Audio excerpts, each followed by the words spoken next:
कूदी नाची के हिलावेले कमर करे चोए चोए बढ़ेला कदम कबो धरे नहीं दम करे चोए चोए कूदी कूदी नाची के हिलावेले कमर करे चोए चोए पैदल कंवरिया सभी आइल बाड़े भारी गंगा जल ले आइल बाड़े पैदल कंवरिया सभी आइल बाड़े भारी गंगा जल ले आइल बाड़े।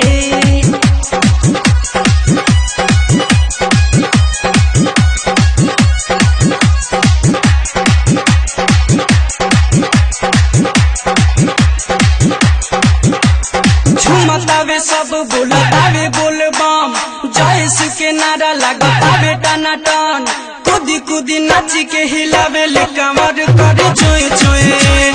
बढ़ेला कदम कबो धरे नहीं दम करे चोए चोए कूदी कूदी नाची के हिलावेले कमर करे चोए चोए पैदल कंवरिया सभी आइल बाड़े भारी गंगा जल ले आइल बाड़े पैदल कंवरिया सभी आइल बाड़े भारी गंगा जल ले आइल बाड़े। आप सुन रहे हैं सावन के पावन महीने में मुरारी रिकॉर्डिंग स्टूडियो से सिंगर जमशेद परवाना को।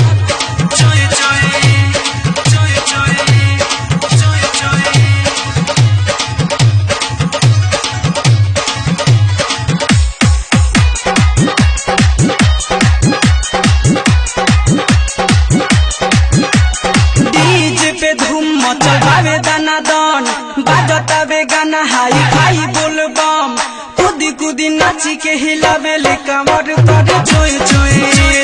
बढ़ेला कदम कबो धरे नहीं दम करे चोए चोए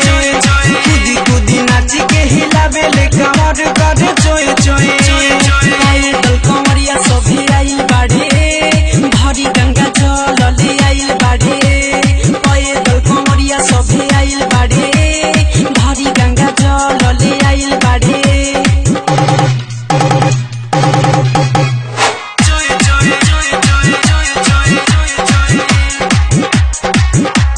सदाम जावेद कहे आइल बसावन सुमने जाज गाजा पिए दनादन जमशेद परवाना गावेले भजन करे चोए चोए कूदी कूदी नाची के हिलावेले कमर करे चोए चोए पैदल कंवरिया सभी आइल बाड़े भारी गंगा जल ले आइल बाड़े पैदल कंवरिया सभी आइल बाड़े भारी गंगा जल ले आइल बाड़े। Murari recording studio Motihari. जल ले आइल बाड़े मुरारी रिकॉर्डिंग स्टूडियो